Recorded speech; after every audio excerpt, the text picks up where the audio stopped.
மழை வெள்ளத்தால் பாதிக்கப்பட்ட சென்னையில் நிவாரணப் பணிகளில் தீவிரமாக ஈடுபட்டுள்ள நியூஸ் 7 தமிழின் அன்பு பாலம் இன்று துப்புரவு பணிகளிலும் ஈடுபட்டுள்ளது. இந்த பணிகளில் தங்களை இணைத்துக் கொள்ள இன்று காலை முதலே ஏராளமானவர்கள் நம் அலுவலகத்தில் குவிந்தனர்.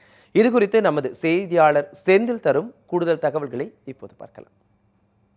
மிக கடுமையாக பாதித்த மழை வெள்ள நிவாரண மற்றும் மீட்பு பணிகளில் பயனாளிகளையும் கொடையாளிகளையும் ஒருங்கிணைத்த நியூஸ் 7 தமிழின் அன்பு பாலம் இன்று அதனுடைய நீட்சியாக துப்புரவு பணியில் களமிறங்கி இருக்கிறது. ஏற்கனவே கடந்த சில நாட்களாக நாம் இது குறித்து தொடர்ந்து நம்முடைய ஊடகத்தில் செய்தி வெளியிட்டு கொண்டே இருந்தோம். ஏராளமான தன்னார்வலர்கள் பல்வேறு அமைப்புகளைச் சேர்ந்த இயக்கங்களை அமைப்புகளை சாராத ஏராளமான பேர் ஆண்களும் பெண்களுமாக அதிகாலையிலிருந்தே நம்மோடு இணைய தொடங்கிவிட்டார்கள். பல்வேறு அமைப்புகளிலிருந்தும் நம்மோடு இணைந்து கொண்டிருக்கிறார்கள். அந்த வகையில் இப்பொழுது நம்முடைய நூற்றுக்கணக்கான பாப்புலர் ஃப்ரண்ட் ஆஃப் இந்தியாவைச் சேர்ந்த நண்பர்கள் நம்மோடு களமிறங்கி இருக்கிறார்கள்.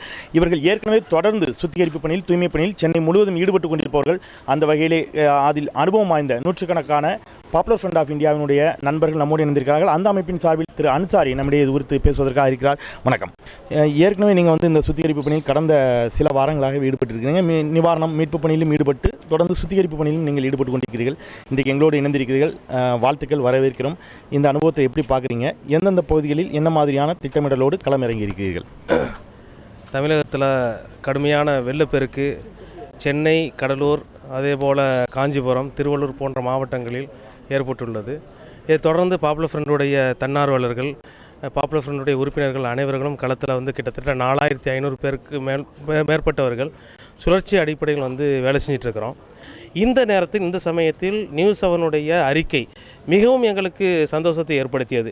ஏனென்றால் சென்னையை மாற்றி அமைப்பது என்பது பாப்புலர் ஃப்ரண்டுடைய தோழர்களால் மட்டும் முடியாது, அல்லது இன்ன பிற அமைப்புகளால் மட்டும் முடியாது. ஒட்டுமொத்த தமிழகத்தில் உள்ள தன்னார்வலர்களும் இணைந்து செய்தால் அது மிகப்பெரிய மாற்றத்தை ஏற்படுத்த முடியும்.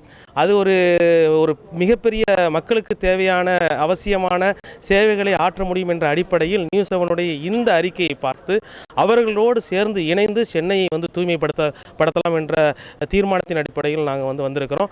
எங்கள்கிட்ட இது சென்னை கிளீன் சென்னை என்ற ப்ராஜெக்ட் இதுக்கு முன்னாலேயே 4 நாளுக்கு முன்னாலேயே நாங்கள் இதை போட்டிருக்கிறோம். அந்த அடிப்படையில் உங்களோடு சேவை ஆற்றுவதில் மிக்க மகிழ்ச்சி அடைகின்றோம்.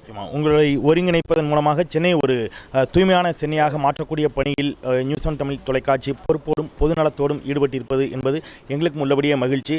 ஒன்றுபடுவோம், மீண்டெழுவோம். ஒளிப்பதிவாளர் சரவணனுடன் செந்தில், நியூஸ் 7 தமிழ்.